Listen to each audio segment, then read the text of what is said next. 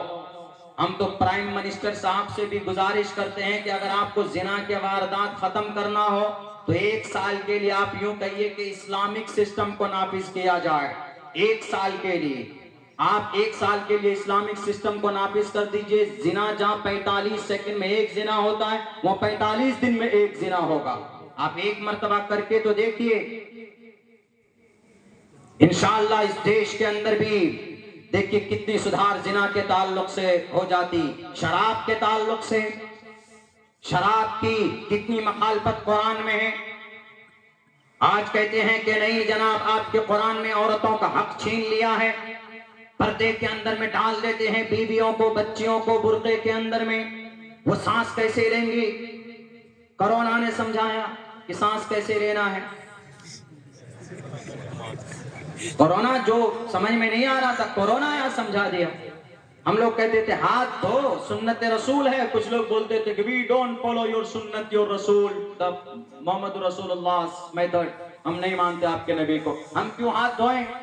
ہم کہتے تھے بھئی ہاتھ دھونے میں بہت ثواب ہے, ہم تو ثواب کی نیت سے کرتے تھے, لیکن کوئی مصلحت ہوتی ضرور ہے. میں ہمیشہ کہتا ہوں نبی کی سنت کے اندر مصلحت, اللہ کے حکم کے اندر مصلحت ہے, دنیاوی اعتبار سے فائدہ نظر آتا ہے. لیکن جب کہتے تھے ہاتھ دھو کر کھانا کھائیں, ہاتھ دھو کر گھر پہ جائیں, ہاتھ دھو کر آپ کوئی کام کریں, لوگ کہتے تھے سب پاگل ہو گئے کہ ہاتھ دھوتے پھر رہے ہیں. کورونا آیا سفر کر کے چائنا سے فلائٹ میں سوار ہو کر آیا, فلائٹ میں تو آیا تھا وہ, فلائٹ میں آیا, دلی میں اترا اور پورے دیش میں چھا گیا اور کہا کہ اب دیکھو ہاتھ دھونے کی سنت تم کو سمجھاتا ہوں کتنی امپورٹنٹ ہے. تم لوگ نہیں سمجھتے تھے, میں سمجھاتا ہوں. اب ہر کوئی ہاتھ دھوتا, پانی نہ ملے تو ہینڈ سینیٹائز یوز کرتا ہے, پاکٹ میں بیگ میں رکھے ہوئے. شتابدی میں جائیں گے تو کھانا ملتا ہے, وہاں پر بھوجن دیا جاتا ہے, تو کھانے سے پہلے سینیٹائز نکال کے ہاتھ. ہم نے کہا کہ یہ ہے دیکھو سنت کی طاقت یہ ہے. کورونا نے سمجھایا, ہم تو نہیں سمجھا پائے لیکن کورونا سمجھا کر چلا گیا. کورونا بڑا سمجھدار ہو گیا تھا, گریجویشن کر لیا تھا. وہ راتوں کو ہی نکلتا تھا, کہیں کہیں تو 6 دن 6 رات تک کرفیو, لاک ڈاؤن. دن میں لاک ڈاؤن نہیں, رات میں لاک ڈاؤن. وہ اتنا سمجھدار ہو گیا تھا کہ رات میں نکلتا تھا گھومنے کے, لیکن اس کے کس کے ناک میں گھسنا اور کس کے منہ میں گھسنا, اور اتنا عقل مند تھا کہ وہ کان کے سوراخ سے جانا اس کو نہیں آتا تھا, صرف ناک اور منہ کا راستہ معلوم, اسی لیے کہتے تھے منہ بند کر کے رکھو. اور ماسک لگا کر 12 گھنٹے ڈیوٹی کر رہے ہیں. تو کورونا نے کہا کہ اچھا سماج کی بیٹی برقعے میں اگر ہے 6 گھنٹے تو تم کو پیٹ میں درد ہوتا تھا, اب لو تم 12 گھنٹے تک منہ اور میں چابی لگا کے رکھو, ماسک پہن کر کے رکھو, دیکھو تم کیسے رہتے ہو. تو اسی لیے کورونا نے یہ بھی بتا دیا کہ جب 12 گھنٹے تم ماسک لگا سکتے ہو تو ہماری سماج کی بیٹیاں نقاب میں برقعے میں 6 گھنٹے تک کیوں نہیں رہ سکتی. تو اللہ کبھی کسی ذریعے سے سمجھا دیتا, ایسا نہیں ہے. تو اسی لیے کوئی نہ کوئی حکمت ضرور ہے, اور ان مدرسوں کے اندر ہم لوگ یہی پڑھاتے ہیں, یہی قرآن, یہی حدیث, یہی مسائل, یہی مسئلہ, اور کچھ نہیں ہے ہمارے مدرسوں میں. خواہ ٹارگیٹ بھی ایک اسٹیٹ کے اندر تو مدارس 1200-1300 مدرسے بند کر دیے گئے کہ نہیں یہاں سے ڈاکٹر بننا ہے, انجینئر بننا ہے, یہ بننا ہے, وہ بننا ہے. ڈاکٹر, انجینئر, پائلٹ اسلام میں منع نہیں ہے, بن سکتے ہیں, لیکن ہماری زندگی کا مقصد رب ذوالجلال کی عبادت ہے. رب کو راضی کرنا, رب کو خوش کرنا ہے, اور رب کو راضی اور خوش کرنے میں دیش کا سمویدھان بھی ہمیں سہیوگ کرتا ہے. ہم اپنے رب کو خوش کرنے میں ہم کوئی اسمویدھانک کام نہیں کرتے. یہی جو ہمارے مدارس چل رہے ہیں یہ مدارس غلط نہیں ہے. ان مدرسوں کو چلانے کی پرمیشن آرٹیکل نمبر 30 کے اندر بتایا گیا, all minorities whether based on religion shall have the right to establish. Article number 30 میں all minorities, سارے اقلیت کے لوگ, مسلم ہو کہ دلت ہو کہ آدیواسی ہو, whether based on religion or language, اپنے اپنے دھرم کے آدھار پر, اپنے اپنے لینگویج کے اعتبار پر shall have the right to establish the religious institutions on their ground. وہ اپنی کمیٹی بنا کر وہ اپنے مکتب کو چلا سکتے ہیں، مدرسوں کو چلا سکتے ہیں. اور یہ مدرسہ اور یہ مکتب، یہاں سے وفاداری سکھائی جاتی، یہاں سے امانت داری سکھائی جاتی، بےایمانی نہیں ہوتی ہے. اگر یہ مدارس نہ ہوتے، ذرا بتاؤ اس دیش کے اندر شیخ شاہ عبد العزیز محدث دہلوی نہیں ہوتے جنہوں نے انگریز کے خلاف جہاد کا فتویٰ دیا تھا اس دیش کو بچانے کے لیے. اگر یہ مدارس نہ ہوتے تو شاہ حاجی امداد اللہ مہاجر مکی نہ ہوتے. اگر یہ مدارس نہ ہوتے مولانا قاسم نانوتوی نہ ہوتے. اگر یہ مدارس نہ ہوتے مولانا عبد الرشید گنگوہی نہ ہوتے. اگر یہ مدارس نہ ہوتے تو حاجی مولانا شیخ الہند رحمت اللہ علیہ نہ ہوتے. اگر یہ مدارس نہ ہوتے تو مولانا قاسم نانوتوی کی جو قربانی انگریز کے خلاف وہ نہ ہوتے. علماء کرام کی ایک لمبی لسٹ ہے، علماء کرام نہ ہوتے جنہوں نے اس دیش کو آزاد کرنے کے لیے اپنی جان کی اور اپنے خون کو پانی کی طرح بہایا ہے. اگر یہ مدارس نہ ہوتے مولانا فضل حق خیر آبادی نہ ہوتے جن کا جزیرے انڈمان نکوبار میں آج بھی قبر موجود ہے. اگر یہ مدارس نہ ہوتے مولانا جعفر تھانیسری نہ ہوتے، مولانا جعفر تھانیسری کی بھی قبر آج بھی جزیرے انڈمان نکوبار مالٹا کے اندر موجود ہے. اگر یہ مدارس نہ ہوتے انگریز کی آنکھوں میں آنکھیں ڈال کر کون مرد مجاہد تھا بات کرنے والا؟ مولانا ارشد مدنی کے والد محترم، مولانا محمود مدنی کے دادا، مولانا اسد مدنی کے والد محترم، شیخ الاسلام والعرب والعجم، 22 سال تک مسجد نبوی میں بیٹھ کر حدیث پڑھانے والا جب اس دیش کی باری آتی ہے تو سر پہ کفن باندھ کر آتا ہے اس دیش کو بچانے کے لیے. یہ کون تھے؟ یہ سب کے سب مدارس کے پڑھے لکھے تھے. مدارس کے اندر تعلیم دی جا رہی ہے، حافظ قرآن بنایا جا رہا ہے. اعلان لگتا ہے کہ انگریز کا قبضہ ہو رہا ہے، فوراً بچوں کو چھٹی کرتے اور اپنے ہاتھ میں پین جو ہوتا ہے اس پین کو اٹھا پھینک دیتے اور تلوار اٹھا کر ڈھال اٹھا کر انگریز کے سامنے کھڑے ہو جاتے ہیں. جا کر پوچھو شاملی کے میدان میں علماء کے خون سے شاملی کی 1.5 فٹ زمین آج بھی آپ کو گواہی دے گی. یہ ہمارے علماء کی قربانی کا نتیجہ. اگر علماء نہ ہوتے تو 65,000 علماء کی قربانی نہ ہوتی، اور مدارس نہ ہوتے تو 65,000 علماء قربانی نہ دیتے. اگر یہ علماء قربانی نہ دیتے تو آج یہ دیش آزاد نہیں ہوتا، آج یہ ملک آزاد نہیں ہوتا. یہ مدارس کی قربانی ہے جناب. آج نہیں سمجھ میں آتا مدارس بند کرو، مدارس میں تالے لگاؤ، مدارس میں یہ پڑھاؤ، مدارس میں وہ پڑھاؤ. ایک طرف ہم قرآن پڑھتے ہیں اور ایک طرف ہم سموِدھان پڑھتے ہیں. ایسا نہیں ہے. الحمدللہ یہ محبت ہمیں جتنی قرآن سے ہے اتنی ہی ہمیں اس دیش کی مٹی سے ہے. ہمارا دل دکھتا. کیا سمجھتے ہیں کہ ارے فلاں جگہ پر دنگا ہو گیا، وہاں پر اتنے مر گئے، وہاں پر اتنے مر گئے. ہمارا دل دکھتا ہے. دنگا کرنے والے ہمارے اور آپ کے بچے ہوتے ہیں اور دنگا کرانے والوں کے بچے جناب وہاں لندن آکسفورڈ یونیورسٹی میں پڑھتے ہیں. اسی لیے میں اس منچ سے سب کو پیغام دینا چاہتا ہوں، دنگا سے، فساد سے، انتشار سے، نفرت سے کسی کا بھلا نہیں ہوا. ہمارا دیش اس سے کمزور ہوگا. یہاں کی جو گنگا جمنی تہذیب ہے اس کے اندر بڑی محبت اگر پیدا کرنی ہے تو ہمیں مل جل کر رہنا ہوگا. آپ کا عقیدہ آپ کے ساتھ، ہمارے دھرم کے اندر کوئی اچھی بات ہے تو ہم پیش کر سکتے ہیں، جیسے جلسوں میں پیش کرتے ہیں. Free propagation of the religion کا کیا مطلب ہے؟ سموِدھان آئین بھارت میں پروپیگیشن آف دا ریلیجن، دھرم کی اچھائی کو لوگوں کے سامنے پیش کر سکتے ہیں. میرے بھائیوں، بس میں اخیر کے اندر ایک دو بات اور کہنا چاہتا ہوں جو بڑے حساس ہے، لیکن میں صرف جانکاری کے طور پر کہہ رہا ہوں. وہ یہ ہے کہ اسلام کے اندر جیسے 4 شادی ہے. اب تو آپ لوگ ایک ہی کر سکتے، 2 نہیں کر سکتے، خصوصاً اتراکھنڈ والے. تو کچھ لوگ اس کو غلط لے لیتے ہیں کہ ارے اسلام کے اندر میں 4 شادی بڑے مزے ہیں بھائی 4 شادی. میں آپ کو کہوں اگر آپ کو دنیا میں جہنم دیکھنا ہے تو دوسری شادی کر لیجیے. سچ کہہ رہا ہوں.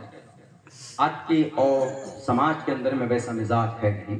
وہ بہت الگ لوگ ہوتے ہیں، سماج کی الگ دیندار مائیں ہوتی ہیں. ورنہ آج عورتوں کے اندر عورت ایک چیز کبھی پسند نہیں کرتی، شیئرنگ کو. وہ سب کچھ پسند کر سکتی ہے لیکن اس کا شوہر کسی اور کوئی اور بیوی لے آئے اس چیز کو پسند نہیں کرتی.